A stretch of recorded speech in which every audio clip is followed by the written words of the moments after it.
ഇന്ന് നമ്മളോടൊപ്പമുള്ളത് അസ്ട്രോളജിസ്റ്റ് ആയിട്ടുള്ള ജ്യോതി സത്യനാണ്. ഈ അസ്ട്രോളജി സത്യമാണോ യഥാർത്ഥം? അസ്ട്രോളജി ശരിക്കും സയൻസാണ്. പൂർവ്വജന്മ കർമ്മങ്ങളെല്ലാം ഒറ്റയടിക്ക് നിർത്താൻ എന്തെങ്കിലും വഴിയുണ്ടോ? ഉപാസനാ ദേവത ആരാണെന്നുള്ളത് കണ്ടുപിടിക്കാൻ അത് ഗ്രഹനില നോക്കിയാൽ നമുക്കറിയാൻ പറ്റും. കലിയുഗമാണിപ്പോ. ഇപ്പൊ കലിയുഗത്തിൽ നാമജപത്തിനാണ് അതിശക്തമായ പ്രാധാന്യമുണ്ട്. പ്രശ്നപരിഹാരങ്ങൾ നമ്മൾ എങ്ങനെയാണ് നിശ്ചയിക്കേണ്ടത്? ലഗ്നാധിപനായ ചന്ദ്രന് ബലയില്ലാതെ എവിടെയെങ്കിലും ഒക്കെ പോയി ഇങ്ങനെ കഷ്ടപ്പെട്ട് നിൽക്കുന്നതാണെങ്കിൽ നമ്മൾ ആ ലഗ്നാധിപനെ ഒന്ന് പുഷ് ചെയ്ത് കൊടുത്താൽ മതി. അസ്ട്രോളജി എന്ന് പറഞ്ഞാൽ ഒരു ലോട്ടറി എടുക്കുന്ന പോലെ ഒരു ഭാഗ്യപരീക്ഷണം അങ്ങനെയല്ല. ശരിക്കും നമ്മൾ അസ്ട്രോളജി എന്ന് പറഞ്ഞത് ഇത് നമ്മുടെ സോള്, ആ സോളിനൊരു പർപ്പസ് ഉണ്ട് നമ്മളിവിടെ ജീവിക്കുന്നത്. ഇന്ന് നമ്മളോടൊപ്പമുള്ളത് അസ്ട്രോളജിസ്റ്റ് ആയിട്ടുള്ള ജ്യോതി സത്യനാണ്. നമസ്കാരം മാം. നമസ്കാരം. ഞാൻ ആദ്യമേ തന്നെ മാമിനോട് ചോദിച്ചപ്പോൾ മാം പറഞ്ഞത് ഞാൻ ന്യൂട്രീഷനിസ്റ്റ് ആയിരുന്നു എന്നാണ്. ഈ ന്യൂട്രീഷനിസ്റ്റിൽ നിന്നും അസ്ട്രോളജിസ്റ്റിലേക്ക് അതെങ്ങനെയായിരുന്നു ആ ഒരു യാത്ര?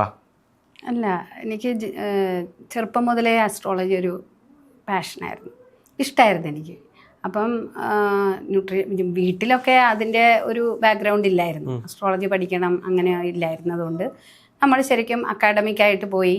അങ്ങനെ BSc ഹോം സയൻസ് എടുത്തു, പിന്നെ PG ഡിപ്ലോമ എടുത്ത് ന്യൂട്രീഷനിൽ തന്നെ. അതിനുശേഷം അപ്പോഴൊക്കെ ഞാൻ ഇങ്ങനെ ഇതിനോട് വലിയ സ്നേഹം ഉണ്ടാകുകയും അങ്ങനെ ഒരു സാറിൻ്റെ കീഴിൽ പഠിക്കുകയും ഒക്കെ ചെയ്തിരുന്നു. നിയോഗമായിരുന്നു എൻ്റെ. അത് കഴിഞ്ഞ് അവിടെ ചെന്നപ്പോൾ ശരിക്കും ഞാൻ അസ്ട്രോളജി പഠിക്കാനല്ല നോക്കാനാണ് ചെന്നത്. എൻ്റെ അക്കാഡമിക്കലായിട്ട് ഇനി എന്ത് ചെയ്യണം, മുന്നോട്ട് പോകുമ്പോൾ എനിക്ക് വിദേശത്ത് പോകാൻ പറ്റുമോ, അങ്ങനെയുള്ള കാര്യങ്ങൾ അറിയാൻ വേണ്ടിയാണ് ആക്ച്വലി ചെന്നത്. അസ്ട്രോളജി നോക്കാൻ ചെന്ന ഒരാൾ പിന്നീട് ഒരു അസ്ട്രോളജിസ്റ്റ്. അപ്പോഴാണ് സാറ് പറഞ്ഞത് ഇതിനുള്ള തനിക്ക് ഇങ്ങനെ ഒരു താല്പര്യമുണ്ടോ. അപ്പോൾ ഞാൻ അതിശയിച്ചു, എനിക്ക് അങ്ങനെ ഒരു താല്പര്യം ഉണ്ടായിരുന്നു. അപ്പോൾ അതെങ്ങനെ സാർ അറിഞ്ഞു എന്നുള്ളതായിരുന്നു. അപ്പോൾ അത് പിന്നീടാണ് എനിക്ക് മനസ്സിലായത് ഗ്രഹങ്ങളുടെ യോഗങ്ങൾ അതുകൊണ്ടിട്ടാണ്. വെറുതെ എല്ലാവർക്കും കയറി അസ്ട്രോളജി പഠിക്കാൻ പറ്റില്ല.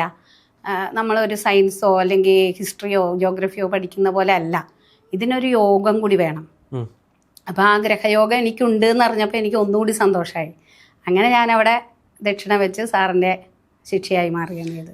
ഈ അസ്ട്രോളജി സത്യമാണോ യഥാർത്ഥത്തിൽ? കാരണം പലപ്പോഴും ചിലർ പറയുന്നത് നമുക്ക് ഭയങ്കരമായിട്ട് അണ്ടർസ്റ്റാൻഡ് ചെയ്യാൻ പറ്റും, ഇതെങ്ങനെ ഇവർ പറയുന്നു എന്നൊരു സാധനം. പക്ഷേ ചിലർ പറയുന്നത് നമ്മൾ അത്രത്തോളം ശ്രദ്ധിക്കാറില്ല. യഥാർത്ഥത്തിൽ അസ്ട്രോളജി പറയുന്നത് എല്ലാം ശരിയാണോ? അസ്ട്രോളജി ശരിക്കും സയൻസാണ്. പിന്നെ അത് സ്യൂഡോ സയൻസ് എന്ന് പറയുന്നതിൻ്റെ കാരണം എന്ന് വെച്ചാൽ മറഞ്ഞു കിടക്കുന്ന സത്യമാണ്. ഒരാളുടെ ഗ്രഹനിലയിൽ പല ആംഗിളിൽ നിന്നും പല രീതിയിൽ, അതായത് ഒറ്റ നോട്ടത്തിൽ നമുക്കൊരാളെ പറ്റി ആ ഗ്രഹനില കണ്ടിട്ട് ഇന്നതാണെന്ന് പറയാൻ പറ്റില്ല. പലതാണ്, നിഗൂഢമായിട്ട് പലതും കിടപ്പുണ്ടാവും. അതേ നമ്മൾ ഓരോ ഗ്രഹങ്ങൾ ഏത് ഭാവത്തിലാണ്, ഏത് രാശിയിലാണ്, അങ്ങോട്ട് നോക്കുന്നത് ആരാണ്, അങ്ങനെ ആ നോക്കുന്ന അത് നമുക്ക് ഉപാസനയും കൂടി വേണം. ഇതിൽ നമ്മൾ സയൻസ് പഠിക്കുന്ന പോലെയോ അല്ലെങ്കിൽ ജോഗ്രഫി പഠിക്കുന്ന പോലെ ഒന്നുമല്ല. ഇതിൽ കുറച്ച് ഉപാസനാബലം കൂടി ഉണ്ടെങ്കിൽ മാത്രമാണ് നമുക്ക് ഏത് ആംഗിളിൽ നിന്ന് നോക്കണം, ചിലതൊക്കെ മറഞ്ഞു കിടക്കും. അപ്പോൾ ആ ഉപാസന, നമ്മുടെ ഉപാസനാദേവൻ നമ്മളെ ഉണർത്തണം. ഇതിലൂടെ ഒന്ന് പോകൂ, ഈ ഗ്രഹത്തിലൂടെ പോകൂ, അതിൽ ഇത് അങ്ങനെ കണ്ടെത്താനൊരു ഉപാസനാബലം കൂടി ഉള്ള ഒരാളാണെങ്കിൽ അസ്ട്രോളജി അയാൾക്ക്. അതേപോലെ ബുധൻ ഗ്രഹനിലയിൽ കുറച്ച് കമ്മ്യൂണിക്കേഷൻ വരുന്നത് ബുധഗ്രഹമായിട്ടാണ്. അപ്പോൾ ആ ബുധൻ ശക്തമായിട്ട് ആ ഗ്രഹനിലയിലുള്ള ഒരു വ്യക്തിയാണെങ്കിൽ, രണ്ടാം ഭാവത്തിലൊക്കെ നിൽക്കുന്നതാണെങ്കിൽ, അതുപോലെ കന്നിയാണ് ബുധൻ്റെ ഉച്ചരാശി. അവിടെ രണ്ടാം ഭാവമായിട്ട് വരുമ്പോൾ 2 വാക്കാണ്. ബുധൻ കമ്മ്യൂണിക്കേഷൻ്റെ ആളാണ്. അപ്പോൾ അങ്ങനെ വരുമ്പോൾ അങ്ങനെയുള്ള ഒരാളും കൂടി ആകുമ്പോൾ അസ്ട്രോളജി അറിയാം. ആ അറിഞ്ഞ വിഷയം മറ്റൊരാളിലേക്ക് കമ്മ്യൂണിക്കേറ്റ് ചെയ്യാനും ആ കമ്മ്യൂണിക്കേറ്റ് ചെയ്യുന്ന കാര്യങ്ങൾ വളരെ ലളിതമായിട്ടോ അല്ലെങ്കിൽ വളരെ ഗഹനമായൊരു സബ്ജക്റ്റാണിത്. അതിനൊരുപാട് സംസ്കൃതമായിട്ട് കണക്ട് ചെയ്ത് അങ്ങനെയുള്ള കുറേ വേർഡ്സും കാര്യങ്ങളൊക്കെ ഉണ്ട്. പക്ഷേ അതൊന്നും ഇന്നത്തെ ആൾക്കാരോട് അതേ രീതിയിൽ സംസാരിച്ച് കഴിഞ്ഞാൽ ആൾക്കാർക്ക് അതിൻ്റെ സത്ത് മനസ്സിലാവാതെ വരും. അപ്പം നമ്മളിവിടെ സിമ്പിളായിട്ട് സംസാരിക്കാൻ അറിയുന്നത് ശരിക്കും ബുധൻ്റെ കാരകത്വം അതാണ്. അപ്പോൾ ബുധൻ ബലവാനായിട്ട് നിൽക്കുകയും വേണം, ഈശ്വരാധീനം ഉണ്ടാകണം, ഉപാസനാബലം ഉണ്ടാകണം, ജാതകത്തിൽ ഗ്രഹയോഗങ്ങൾ പ്രത്യേകം വേണം. ഇങ്ങനെയൊക്കെ ഉണ്ടെങ്കിൽ ആസ്ട്രോളജിസ്റ്റ് പറയുന്ന കാര്യങ്ങൾ കറക്റ്റായിരിക്കും. അത് അസ്ട്രോളജിയുടെ കുഴപ്പമല്ല, അസ്ട്രോളജിസ്റ്റിൻ്റെയും കുഴപ്പമല്ല, അത് ദൈവാധീനം കൂടി ഉണ്ട്. അതാണ്, ഇത് സ്പിരിച്വലി കണക്റ്റഡ് ആയിട്ടുള്ള ഒരു സയൻസാണ്. അല്ല, ഞാനൊരു സംശയം നോക്കട്ടെ. ഇപ്പോൾ ഒരു സാധാരണപ്പെട്ടൊരു മനുഷ്യൻ അദ്ദേഹത്തിൻ്റെ പ്രശ്നങ്ങൾ കൊണ്ട് ഇരിക്കപ്പെടുന്നില്ലാത്തൊരു സമയത്തായിരിക്കും ഈ അസ്ട്രോളജിസ്റ്റിനെ കാണാൻ വേണ്ടി പോകുന്നത്, അല്ലെങ്കിൽ കൈ നോക്കാനോ ജ്യോതിഷത്തിനോ അങ്ങനെ എന്തെങ്കിലും പോകുന്നത്, ജാതകം നോക്കാനോ ഒക്കെ. അപ്പം അങ്ങനെ പോകുന്ന ഒരാൾ, പ്രശ്നങ്ങളുടെ കൊടുമുടിയിൽ നിൽക്കുന്ന ഒരാൾ അങ്ങനെ നോക്കാൻ പോകുമ്പോൾ ഈ പ്രശ്നങ്ങളെ അല്ലെങ്കിൽ ജ്യോതിഷനെ അത് എങ്ങനെ വേണം നോക്കിക്കാണാൻ, അല്ലെങ്കിൽ ഒരു അസ്ട്രോളജിയെ അയാൾ എങ്ങനെ വേണം നോക്കിക്കാണാൻ? അസ്ട്രോളജി എന്ന് പറഞ്ഞാൽ ഒരു ലോട്ടറി എടുക്കുന്ന പോലെ ഒരു ഭാഗ്യപരീക്ഷണം അങ്ങനെയല്ല. ശരിക്കും നമ്മൾ അസ്ട്രോളജി എന്ന് പറഞ്ഞത് ഇത് നമ്മുടെ സോള്, ആ സോളിനൊരു പർപ്പസ് ഉണ്ട് നമ്മളിവിടെ ജീവിക്കുന്നതിൽ, നമ്മൾ എന്തിനാണ് ഇവിടെ വന്നത്. അപ്പം നമ്മളുടെ പാസ്റ്റ് ലൈഫ് അതും കൂടി കണക്റ്റഡ് ആയിട്ട് ചിന്തിക്കുന്ന ഒരാൾക്ക് മാത്രമേ അസ്ട്രോളജി ദഹിക്കുള്ളൂ. അല്ലാതെ പ്രസൻറ്റിൽ നമുക്കിങ്ങനെ വന്നു, എനിക്ക് കഷ്ടപ്പാടുണ്ട്, ഞാൻ ജീവിതത്തിൽ ഒരു തെറ്റും ചെയ്തിട്ടില്ല, അല്ലെങ്കിൽ എൻ്റെ കുട്ടി 8 വയസ്സേ ഉള്ളൂ, അവൾക്ക് ഇന്ന ദുരിതങ്ങൾ വരുന്നു, അവൾ ഒരു തെറ്റും ചെയ്തിട്ടില്ല എന്ന് പറയുന്നത്, അങ്ങനെ പറയുന്ന ഒരാളോട് നമുക്ക് ആ പാസ്റ്റ് കണക്ഷനും കൂടി, പൂർവ്വജന്മാർജിത കുറേ കടങ്ങളുടെ ഭാഗമായിട്ടാണ് നമ്മൾ ഈ ജന്മത്തിൽ വരുന്നത്. അപ്പോൾ അതിൻ്റെ കടങ്ങളെ നമ്മളൊരാൾക്ക് കടക്കാരനാണെങ്കിൽ തീർച്ചയായിട്ടും അത് കൊടുക്കണം. അപ്പോൾ നമ്മൾ ആ കർമ്മ കടമുണ്ടെങ്കിൽ അത് തീർക്കാനായിരിക്കും നമ്മൾ ഈ ജന്മത്തിൽ വരുന്നത്. അപ്പോൾ ചില നമ്മുടെ മുന്നിൽ വരുന്ന ആളിനെ ചിലപ്പോൾ പല ഭാവങ്ങളിലായിരിക്കും ഗ്രഹങ്ങൾ അയാളെ കഷ്ടപ്പെടുത്തുന്നത്. ചിലർക്ക് 7-ാം ഭാവം കൊണ്ടായിരിക്കും. അപ്പോൾ ഭാര്യ അല്ലെങ്കിൽ പാർട്ട്ണർ ആ ഭാവം കൊണ്ട് ദുരിതം അനുഭവിക്കുന്നവരായിരിക്കാം. ചിലർ 2-ാം ഭാവമായിരിക്കാം. അപ്പോൾ അവർക്ക് കുടുംബം വരും. അതുപോലെ തന്നെ വിദ്യാഭ്യാസം, പ്രാഥമിക വിദ്യാഭ്യാസം ചില കുട്ടികൾ നന്നായി പഠിക്കില്ല, അങ്ങനെ വരാം. പിന്നെ വാക്കുകൾ ചിലപ്പോൾ അയാൾ എന്ത് നല്ലത് ഉദ്ദേശിച്ച് പറഞ്ഞാലും ചിലപ്പോൾ ചീത്തയാകാം. അതുപോലെ തന്നെ 11-ാം ഭാവം എന്ന് പറഞ്ഞാൽ ലാഭമാണ്. 9 അതൊക്കെ 9, 11 കണക്റ്റഡ് വരുമ്പോൾ, അപ്പോൾ ഭാഗ്യസ്ഥാനത്തേക്ക് ഗുളികൻ്റെ ദൃഷ്ടി വരിക, അല്ലെങ്കിൽ അവിടെ കേതു നിൽക്കുക ഗ്രഹങ്ങൾ, അല്ലെങ്കിൽ നീചത്തിൽ പോവുക, അങ്ങനെ കുറേ കണക്ഷൻസ് ഉണ്ട്. അപ്പോൾ അങ്ങനെ വരുന്ന സമയത്ത് ആ വ്യക്തി അയാളുടെ പാസ്റ്റ് കർമ്മങ്ങളോട് അനുബന്ധമായിട്ടാണ് അയാളുടെ പ്രസന്റ് ഗ്രഹനില വരുന്നത്. അപ്പോൾ അതിൻ്റെ കർമ്മഘടങ്ങൾ ഏത് ഭാവത്തിലാണോ ഗ്രഹങ്ങൾ നീചത്ത് നിൽക്കുന്നത്, അത് ഗ്രഹത്തിൻ്റെ കുറ്റമല്ല, ആ സോളിൻ്റെ കടങ്ങളാണ്. അപ്പോൾ അത് തീർക്കാൻ വേണ്ടി നമ്മൾ ഈ ജന്മത്തിൽ ജന്മമെടുത്തിരിക്കുന്നു, അതിൻ്റെ ഭാവങ്ങളിലൂടെ നമ്മൾ കടന്നു പോകേണ്ടിയിരിക്കുന്നു. പിന്നെ അവിടെ അസ്ട്രോളജിയുടെ ഫലം എന്താണെന്ന് വെച്ചാൽ, അങ്ങനെ കടന്നു പോകുമ്പോൾ അതിനൊരു റെമഡി പറഞ്ഞു കൊടുക്കാനായിട്ട് അസ്ട്രോളജിസ്റ്റിനാവും. അയാളുടെ കടങ്ങൾ തീർക്കാൻ നമുക്കാവില്ല പെട്ടെന്ന്. അല്ലാതെ ഈ പൂർവ്വജന്മ കർമ്മങ്ങളെല്ലാം ഒറ്റയടിക്ക് നിർത്താൻ എന്തെങ്കിലും വഴിയുണ്ടോ? പ്രാർത്ഥനകളാണ്. കലിയുഗ ആയതുകൊണ്ട്, കലിയുഗമാണിപ്പോൾ. അപ്പം കലിയുഗത്തിൽ നാമജപത്തിനാണ് അതിശക്തമായ പ്രാധാന്യമുണ്ട്. അതുപോലെ തന്നെ നമ്മൾ ഉപാസനാ ദേവത ആരാണെന്നുള്ളത് കണ്ടുപിടിക്കാൻ അത് ഗ്രഹനിലയെ നോക്കിയാൽ നമുക്കറിയാൻ പറ്റും. അപ്പം അറിഞ്ഞു ചെയ്യുക.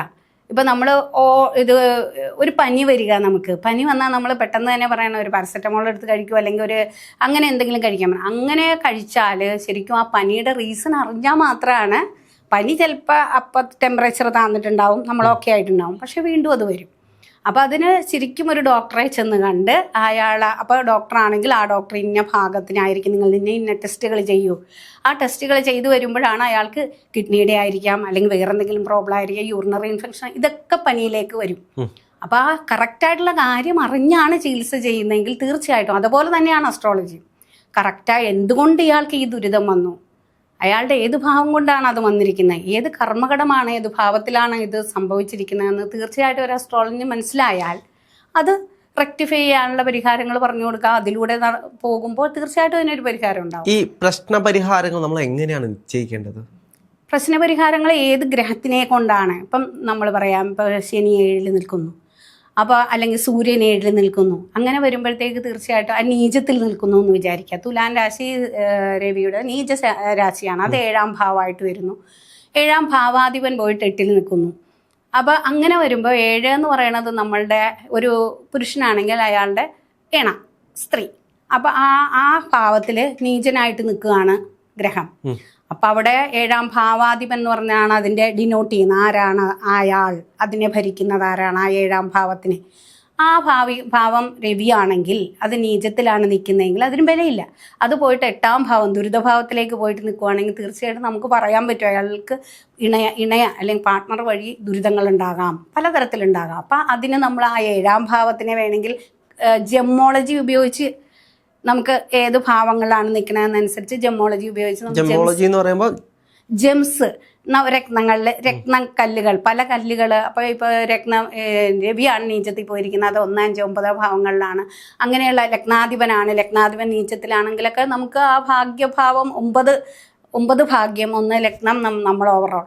അപ്പോൾ അവിടെയൊക്കെ എന്തെങ്കിലും കുഴപ്പം വന്നിട്ടാണെന്നുണ്ടെങ്കിൽ തീർച്ചയായിട്ടും നമുക്ക് എന്ത് ചെയ്യാൻ പറ്റും, ഈ ലഗ്നാധിപനെ ഒന്ന് ബലപ്പെടുത്തി കൊടുത്താൽ മതി. ആ നീചത്തിൽ പോയിരിക്കുന്ന ആളെ ഒരു പവർ കൊടുക്കുക. അപ്പം അങ്ങനെ നമുക്ക് രത്നം കൊണ്ട് കൊടുക്കാൻ പറ്റും. ഇല്ല അത് പറ്റാത്ത കേസാണ് എങ്കിൽ നമ്മൾ എന്ത് ചെയ്യും, ഉപരത്നങ്ങൾ പറയും. കോസ്റ്റ്ലി ആണെങ്കിൽ കുറച്ച് ഉപരത്നങ്ങൾ, അതും മതി. ഇല്ല അതും സാധിക്കാത്തവരാണെങ്കിൽ നമ്മളപ്പോൾ പരിഹാരം ശിവന് വഴിപാട് കഴിക്കൂ. എന്ന് പറയും. അത് സ്ഥിരമായിട്ട് കഴിക്കുന്നു. അപ്പോൾ രത്നങ്ങളുടെ ഗുണം എന്താണെന്ന് വെച്ചാൽ സ്ഥിരമായിട്ട് അമ്പലത്തിൽ പോകാനൊക്കെ ഇപ്പോൾ എല്ലാവർക്കും പറ്റിയെന്ന് വരില്ല. വിദേശത്തുള്ളവരാണെങ്കിൽ നടക്കില്ല. പിന്നെ അതുപോലെ തിരക്കുള്ള ലൈഫാണെങ്കിൽ തിങ്കളാഴ്ച തോറും ഇങ്ങനെ ചെയ്യൂ അല്ലെങ്കിൽ അങ്ങനെ ചെയ്യൂ എന്ന് പറഞ്ഞാൽ അത് റെമഡി തന്നെയാണ്. പക്ഷെ അത് പ്രോപ്പറായിട്ട് ചിലപ്പോൾ ചെയ്യാൻ പറ്റാതെ വരിക, അങ്ങനെയുള്ള തടസ്സങ്ങൾ ഉണ്ടാകുമ്പോഴാണ് നമ്മൾ ഇതാകുമ്പോൾ ലക്കി സ്റ്റോൺ ഇടുകയാണെന്നെങ്കിൽ ആ ലക്കി ഏത് ഭാവത്തിലാണോ കുറവുള്ളത് അതിനെ നമ്മളൊന്ന് ബൂസ്റ്റ് ചെയ്ത് കൊടുക്കുക.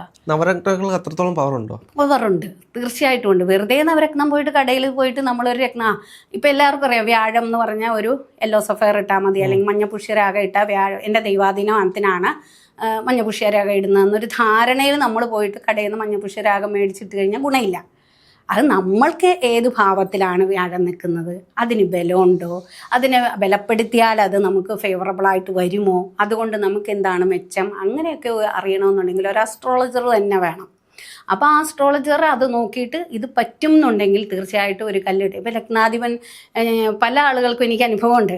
കർക്കടക ലഗ്നം വരും, അവിടെ ചന്ദ്രൻ ഉണ്ടാവും. ആ ചന്ദ്രൻ പോയിട്ട് നിൽക്കുന്നത് എവിടെയെങ്കിലും നീചത്തിലോ അല്ലെങ്കിൽ ഗുളിക ദൃഷ്ടിയിലോ കേതുവിൻ്റെ കൂടെയൊക്കെ നിന്ന് കഴിഞ്ഞാൽ അയാൾക്ക് മാനസികമായിട്ട് ഭയങ്കരമായിട്ട് പ്രശ്നങ്ങളുണ്ടാവും. ചന്ദ്രൻ എപ്പോഴും വേലിയേറ്റം വേലിയിറക്കം കൊടുക്കുന്ന ആളാണ്, മനസ്സിൻ്റെ കാരകനാണ്, മാതൃത്വത്തിൻ്റെ ഭാവമാണ്. അപ്പം ലളിതമാണ് അത് പുള്ളി. അപ്പോൾ അത് മനസ്സിൻ്റെ കാരകൻ വരുമ്പോഴത്തേക്ക് ഇങ്ങനെ അതിനൊരു ബലമില്ലാതെ വരുന്ന ആളാണെങ്കിൽ കൺഫ്യൂഷനായിരിക്കും തീരുമാനങ്ങൾ എടുക്കാനൊക്കെ. അപ്പോൾ നമ്മളൊരു മുത്ത് സജസ്റ്റ് ചെയ്യും. അതൊരു 1-ാം ലഗ്നാധിപനായിട്ടാണ് വരുന്നത്, അല്ലെങ്കിൽ 9-ാം ഭാവാധിപനായിട്ടാണ് വരുന്നത്, 5-ാം ഭാവാധിപനായിട്ടാണ് കർക്കടകം വരുന്നത്. അവിടെ ലഗ്നാധിപൻ ചന്ദ്രനാണ്. ആ ചന്ദ്രൻ എവിടെയെങ്കിലും അനിഷ്ടത്തിലാണ് പോയി നിൽക്കുന്നത്, ബലയില്ലാതെ നിൽക്കുന്നു, ശത്രുക്ഷേത്രത്തിൽ നിൽക്കുന്നു, അല്ലെങ്കിൽ ചന്ദ്രൻ അങ്ങനെ ശത്രുക്കളില്ല എന്നാലും ഗുളിക ദൃഷ്ടിയിൽ വരിക, കേതു കൂടെ നിൽക്കുക, അങ്ങനെയൊക്കെ പറയുമ്പോൾ ആ ചന്ദ്രന് ബലയില്ലാതെ വരും. അപ്പോൾ തീർച്ചയായിട്ടും ലഗ്നാധിപനായ ചന്ദ്രന് ബലയില്ലാതെ എവിടെയെങ്കിലുമൊക്കെ പോയി ഇങ്ങനെ കഷ്ടപ്പെട്ട് നിൽക്കുന്നതാണെങ്കിൽ നമ്മൾ ആ ലഗ്നാധിപനെ ഒന്ന് പുഷ് ചെയ്ത് കൊടുത്താൽ മതി. അതിന് നമ്മൾ ഈ മുത്ത് ഉപയോഗിച്ച് കഴിഞ്ഞാൽ ആ ഓവറോൾ അയാൾക്ക് മനസ്സിനൊരു ധൈര്യം വരും, കൺഫ്യൂഷൻസ് മാറും, ഹാപ്പിയാവും. അതാണ്. അതുകൊണ്ട് തന്നെ അറിഞ്ഞ് നമ്മൾ രത്നങ്ങൾ ഉപയോഗിക്കണം. അറിയണം നമ്മൾ ഏത് ഭാവത്തിലാണ്. അല്ലാതെ വെറുതെ പോയി നമ്മൾ മനസ്സിന് ബലയില്ല എന്നാൽ പോയി ഒരു മുത്തിടാം, അങ്ങനെ പറ്റില്ല. എല്ലാവർക്കും പറ്റില്ല. അത് കണ്ടറിഞ്ഞ് ഭാവങ്ങളറിഞ്ഞ് രാശികളറിഞ്ഞ് അതിൻ്റെ എന്താണ് അത് ഇട്ടാലുള്ള ഗുണം അതൊക്കെ ഒരു അസ്ട്രോളജർക്കേ അത് പറയാൻ പറ്റൂ. അല്ലാതെ ജന്മരാശിക്കല്ലുകളായാലും ലക്കി സ്റ്റോൺ ആയാലും ഒക്കെ നമ്മളൊരു അസ്ട്രോളജറുടെ വിദഗ്ധ അഭിപ്രായം എടുക്കണം. എടുത്താൽ തീർച്ചയായിട്ടും ഗുണമുണ്ടാവും.